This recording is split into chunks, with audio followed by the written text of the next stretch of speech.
Okay, we're going to just take a little bit of time in the shop to do a live on drawer construction and how I like to make my drawers, at least how I like to make my drawers unless I'm doing a dovetail drawer. So if you're here, great. If you're not, no big deal. You watch this later on, I'm sure. Essentially, what I like to make my drawers out of, especially if they're not a really high-end drawer, if I'm making out of plywood, I like to make them all out of 1/2-inch ply.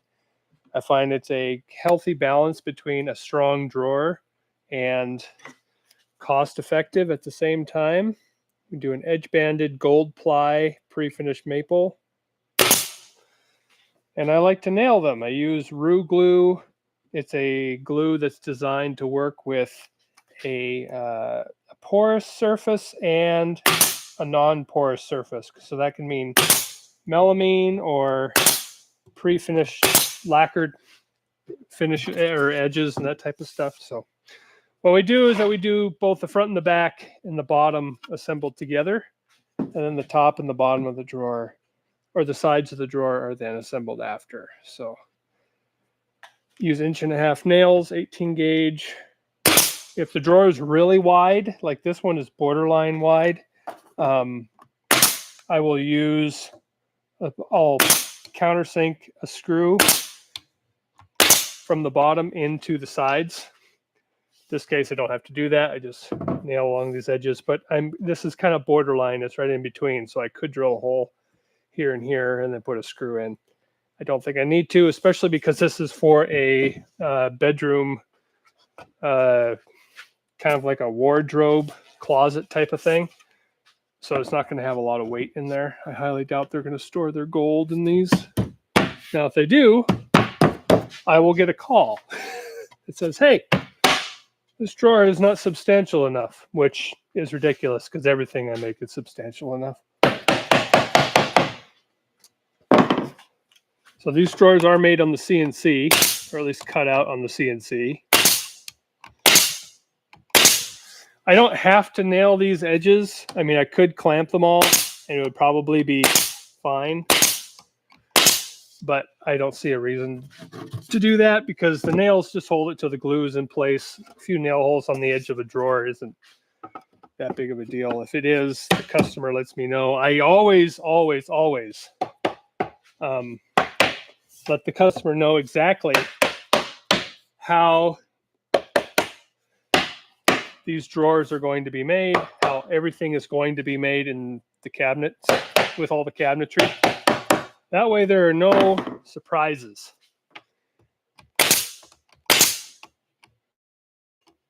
They don't go, I didn't know I was going to have nail holes on the edges of my drawers. So, and I like to make sure that the customer doesn't have any surprises after they get their work. So next, after we do that, it's all assembled now. I just drill the hole at the back of the drawer. And then we put the locking devices on the front. That hole will correspond with a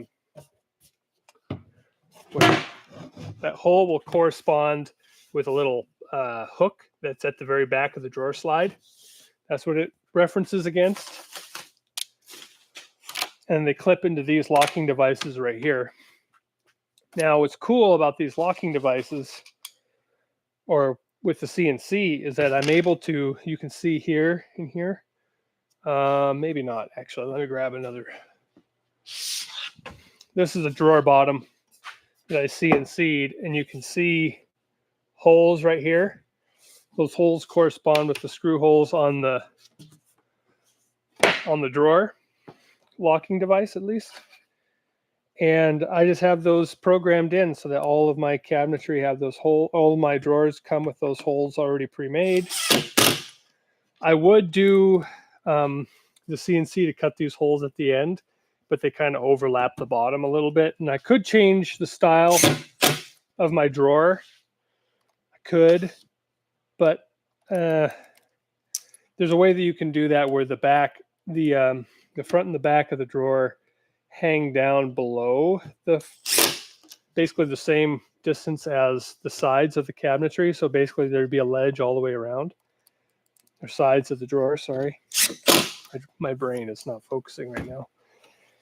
And then you can make a little notch here at the back for that, and then you can have your hook hole drilled or whatever. But I don't know, I'm not a huge fan of that, so I don't do that.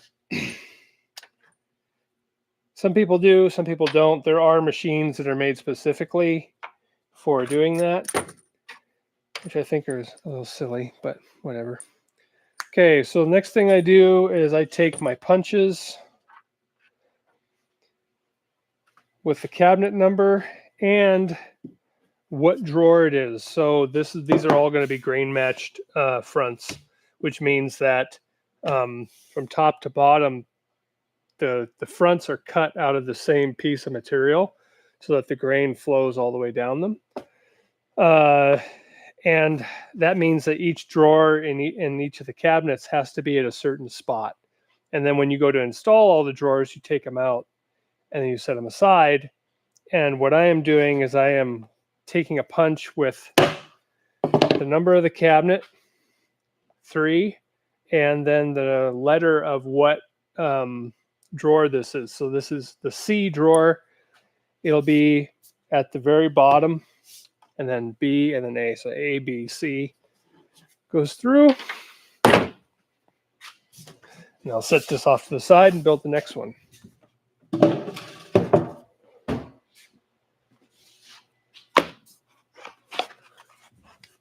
So this part of the assembly is the only part where I have to do any edge banding work and dress any of the edges.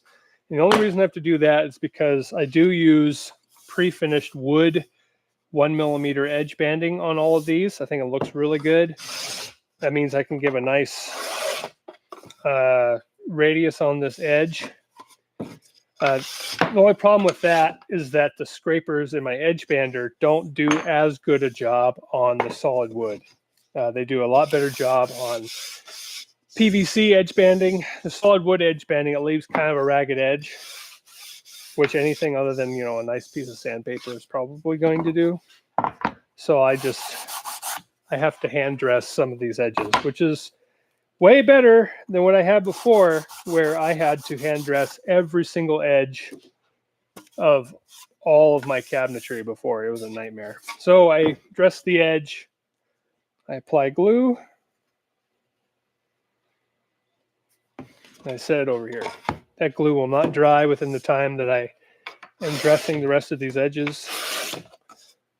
And this is a radius scraper, which just gets my edges close to where I need it to be, and then I just kind of hit them with a little bit of sandpaper in order to smooth it out just a little bit.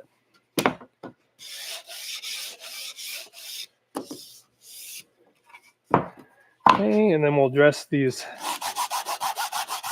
mortises a little bit. This plywood does like to fray just a little, which makes it so that sometimes that'll catch on this mortise right here, because this goes in like that. Okay, just like that. And with this edges frayed, one of those pieces can kind of catch and fold over onto the shoulder of the mortise and then keep it from fully seating into the mortise, which is no good. It doesn't look good. It doesn't feel good either when you're installing it. You're just like, dang it, I want that to be nice and flush, and it's not. So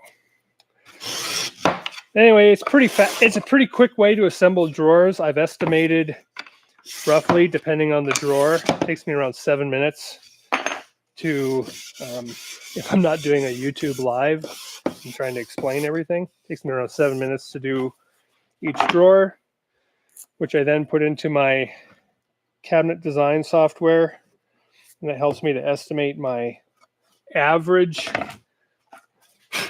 time consumption or labor cost for an entire job. So I just time everything. I time how long it takes me to assemble a cabinet, how long it takes me to assemble a drawer, how long it takes me to take all those components that after are assembled, like the drawer front, the drawer, the hardware, and how long it takes me to install those into the cabinet. So that's called final assembly. You take all those components and you stick them all together. Okay, so that's done. These tools to the side, glue's out of the way, so I don't need the glue anymore. The key to being efficient is batching all of your similar movements together. That's why I did all these edges first and then hit them with glue, so that you're not having to waste time picking this up. This task right here doesn't take a lot of time in the moment, but if you batch it up over a course of a day, I could spend half an hour picking up the glue bottle. So if I can minimize the amount of time I'm doing each task and moving materials, that is the way to do it. That's how you get efficient in the shop. So I take the front and the back. I like to the front and the bottom and the back. I like to assemble them all together. Ooh, careful of the fingers there, Jono. Those double fires always seem to much higher risk of getting you, biting you on those. Oh, 2 in a row.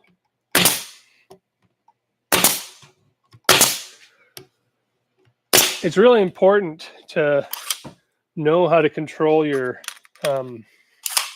nail gun very well, because otherwise you'll blow out the front or the back of your drawer material, and that's not good. So you want to make sure that you are very careful with how you're holding the nail gun. Make sure that everything is lined up perfectly before you pull the trigger on the nail gun. Be sure of your target and beyond, right? Anybody else take hunter safety in the U.S.? Oh, we have some questions. Hold on a second. I'll answer your questions after I'm done assembling this drawer, okay? So if you have any questions, throw them in there. I'll answer them real quick. Thanks for joining the live. I try to give information where I can. So if you have information you want shared, I will do my best to share it. I do not answer questions on the Epstein files, though. That I refuse.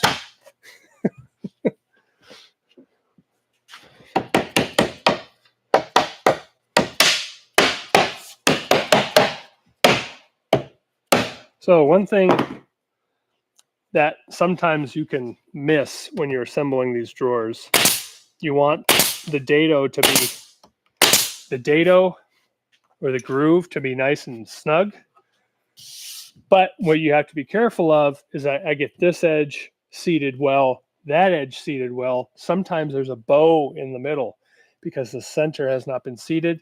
That's why you saw me when I was tapping this side down, then this side down, and then I looked down the edge like this and just lightly tap that in place. Otherwise, the glue will dry and it'll hold it out of alignment, and that's no good. We don't want that. That looks bad. It makes me look like I don't know what I'm doing, which I don't need more reasons for people to see and think that I don't know what I'm doing. Also, you can use the edge, that groove there, to line you up so that, see how I went all the way through? Basically, I'm using that groove to line my edge up this way laterally, and so that it lines up perfectly with this mortise and tenon over here. This is the time also that even after these grooves are in place, you still might have to slide this way or that way at the bottom. And I just like to look at the groove at the bottom, make sure that everything is flush. And then we nail it. Making sure to eyeball the edge of the nail gun along the edge right here. Because if I'm like this, I'm going to blow out a nail into the interior. If I'm like this, it's going to blow out to the exterior. We don't want either of those. So you just learn to eyeball where those nails need to go. Okay. Yep. Now we drill for our rear hooks.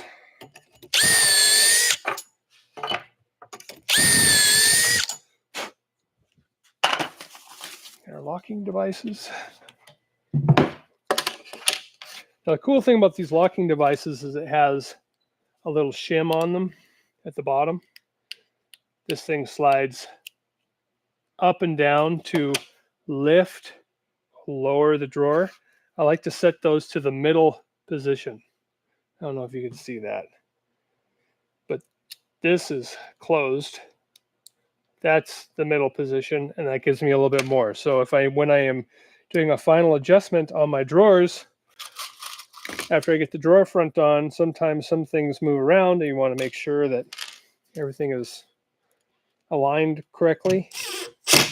That gives me upward and downward adjustment. Now it also has side to side adjustment, which are these little gray toggles right here. And basically this is the clip, which is separate from the metal housing or the metal bracket at the back. And so this clip can move one way or the other laterally. And that means that the slide can move one way or the other based on the pivot point back here. This whole thing can move this way or that way, depending. And if you've never used side-to-side adjustment on drawer fronts, I highly, highly suggest it.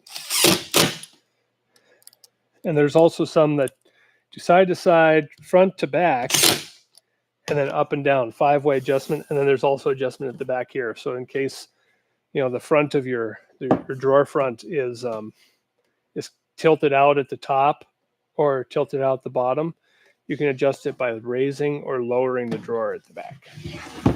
So it'd be like this. The front of the cabinet's, sorry, I'm looking at my monitor down here so I can see. If the front of the cabinet is out like that, I can lift the back of the drawer to bring it flush. And it all depends. There's a whole bunch of different reasons that they would be out, but there is adjustment in case you need it. Okay, 3C, 3B. Actually, yeah, 3B.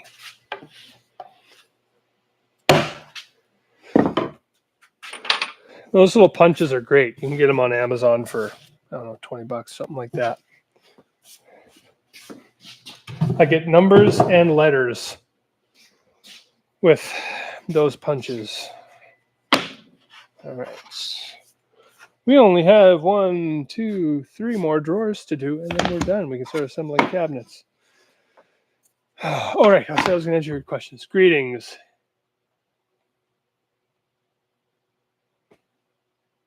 Well, so Gatekeeper 65, run your edge banding trimmer with the grain, not against it, in direction. Well, it's not an omnidirectional trimmer. They can't change direction. And the roll of edge tape is, that's just the way it's going to be. There's no way to change the direction of the edge tape going through. I can't run it through the opposite side of the edge bander. So I'm kind of hogtied by that. It's an automatic edge bander, so it's a hot melt.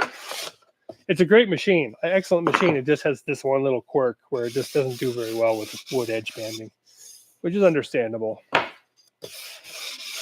It's not a $200,000 edge bander, and they make those.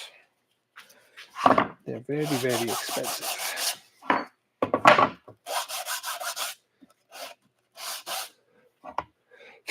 I would probably have less splintering on these ends too. If it was, what do you call it? If my tooling was super sharp, it's pretty old. It probably needs to be replaced on the CNC. So, all right.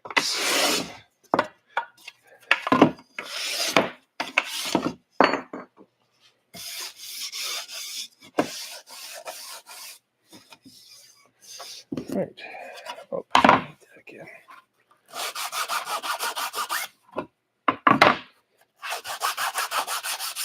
All right, I'm done explaining stuff. I'll keep this going just so you can see how I'm doing this work. And hopefully my camera doesn't overheat. I have one of those Sonys that likes to overheat. So hopefully that doesn't happen. We've done the best we can. It's only recording at 750p, so it shouldn't be a big deal. And I wish I could record higher quality, but I don't have the right cables for that. You know, because I'm a cabinet maker, not a content, not a videographer or content creator. All right. It's really important that you don't put too much glue in here because it'll just squeeze out and be wasted anyway. You want enough so that it's not going to be starved. You'll have a starved glue joint. That's what they call a glue joint. It doesn't have enough glue in it. It's glue starved. Yummy. Sandpaper is about done to replace that.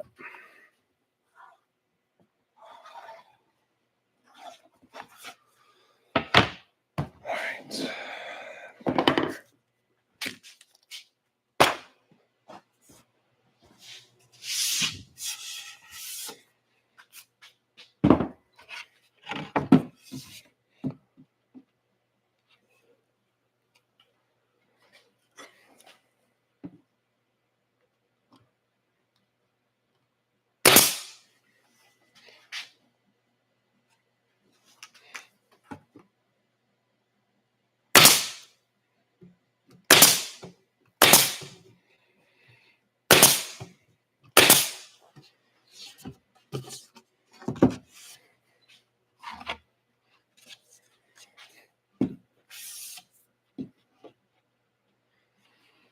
I draw my finger up the edge. I'm just clearing off any excess dust. That way the glue joint's a lot nicer, cleaner.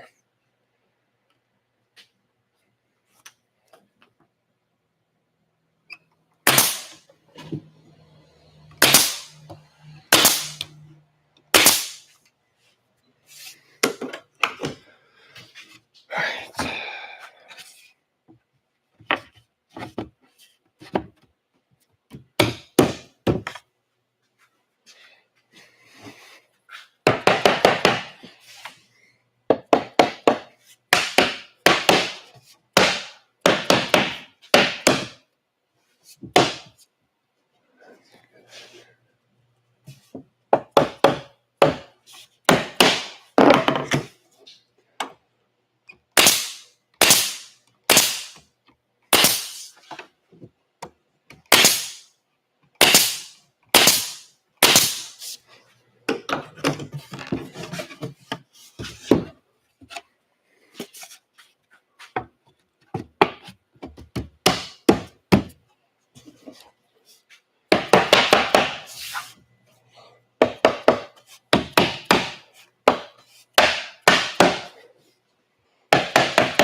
Okay, 3A.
What's going on here?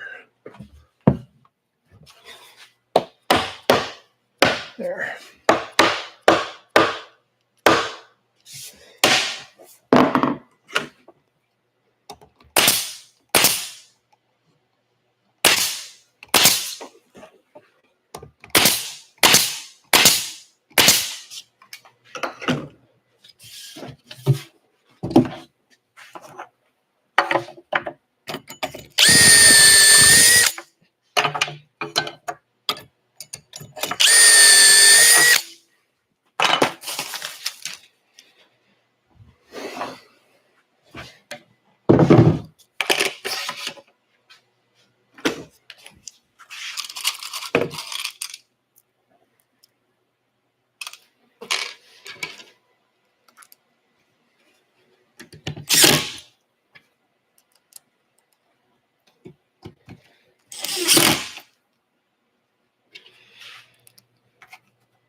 That is 3. I need number 2.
Oh, I gotta plug my computer in, I guess.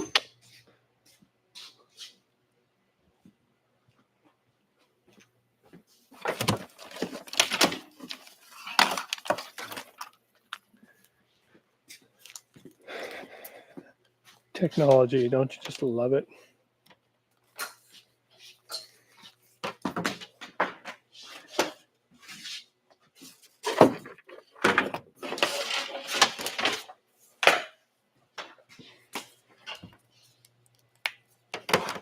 There you go, computer. Live long and prosper. Okay.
Close one.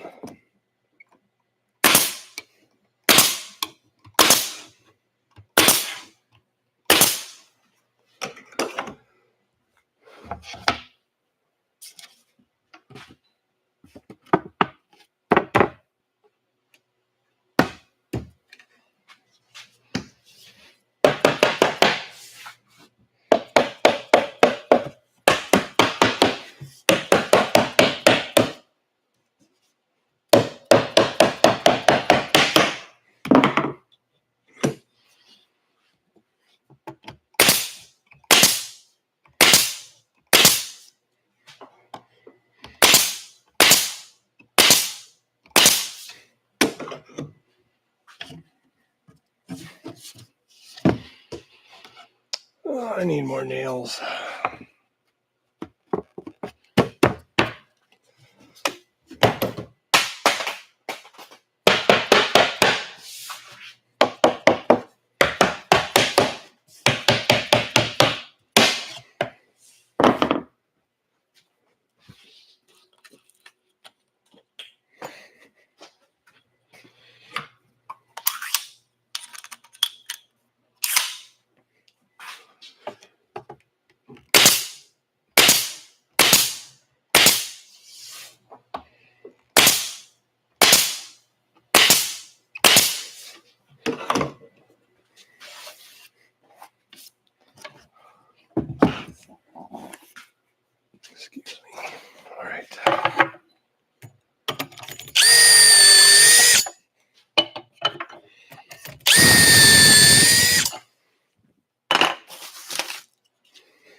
Love this drill, by the way. It is awesome. Small and compact, light, durable, smooth, tight. I just explained everything that's awesome in those that you can get in a drill. Okay. All right. 2B.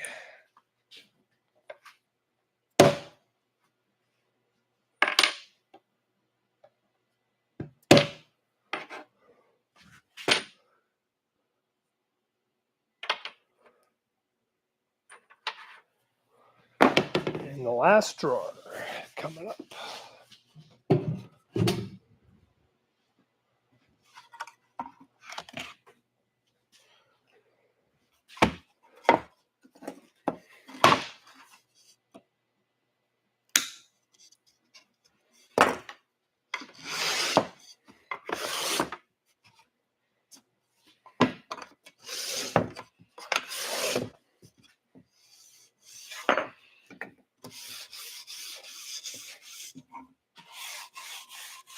I agree. Everything Makita is awesome.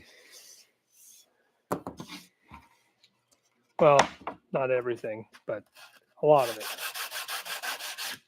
Let's put it that way.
That's not too bad. 12 drawers in about an hour and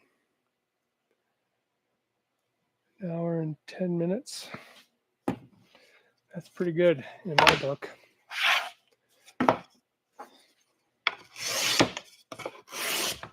Oh, hello, bug. What are you doing in there?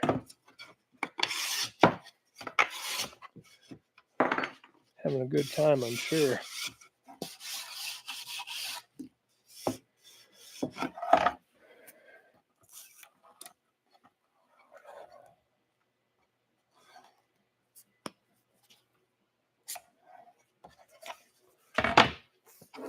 Well, get out of here. The problem with these logger boots is that the lugs are so far apart. Bugs get away super easy. They're like Hindu boots. Boots made for Hindus. Don't step on Uncle Jack. Oh boy.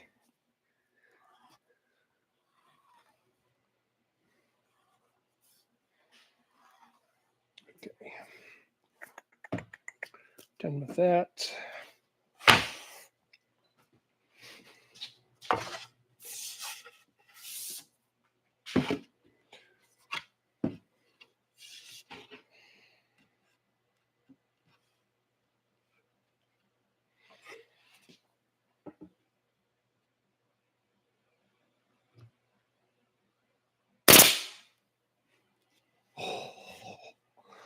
So lucky. So lucky. Why, it's 3 times we've been lucky so far today. It is a Wednesday.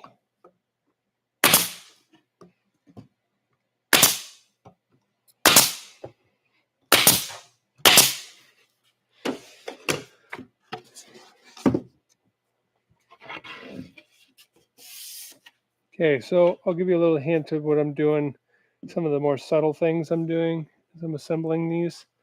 I want the top of this to be flush with the top of that. When I set it up against there, it's not, probably because my table is inconsistent like that. So what I'm doing is I'm leaning this whole thing that way to get it flush with the edge of this piece here. So I lean it forward, everything goes like this, and then this part comes up, this part comes down, and I'm able to get it just right. And boom, shut in place. And then I take my fingers, I hold them down at the bottom, and I'm pushing pressure down on this hand right here, which helps it to stay in place once I get it to where I need it to be. Right there. Boom.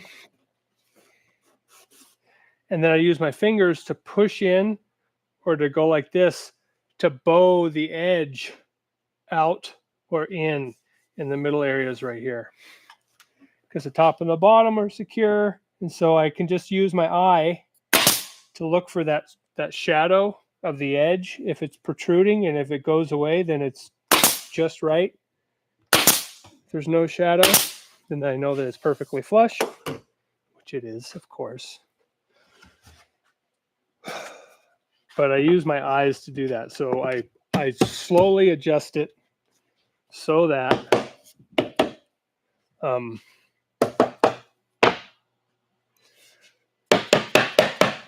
as soon as that shadow goes away, I know I'm perfectly aligned.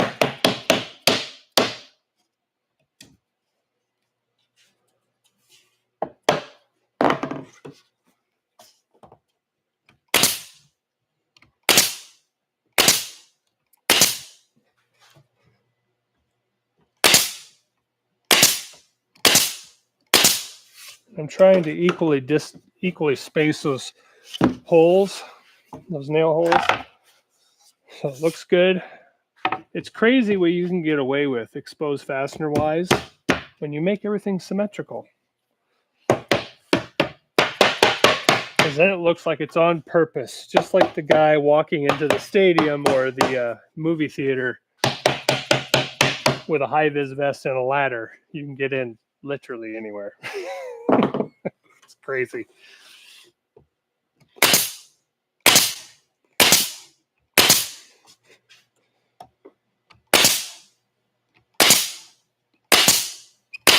I like to equally space all my fasteners no matter what, whether it's in cabinetry or on drawers, even in places where it's not seen. It's just a personal pride thing, I guess. I really like to make things look good, even if they may not be seen by anybody else.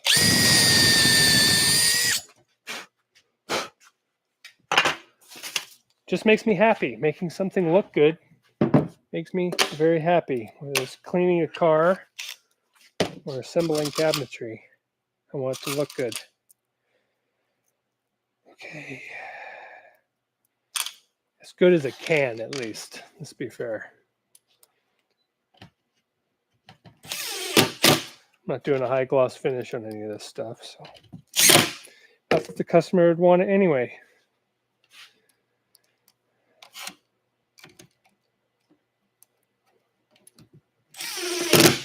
If you notice what I did earlier in the video, let me explain it. I turned my drill bit while I was drawing it across this magnet on my shirt. I have two magnets on my shirt, one on the outside, one on the inside to hold the magnet in place. Then I use it to hold my pencil.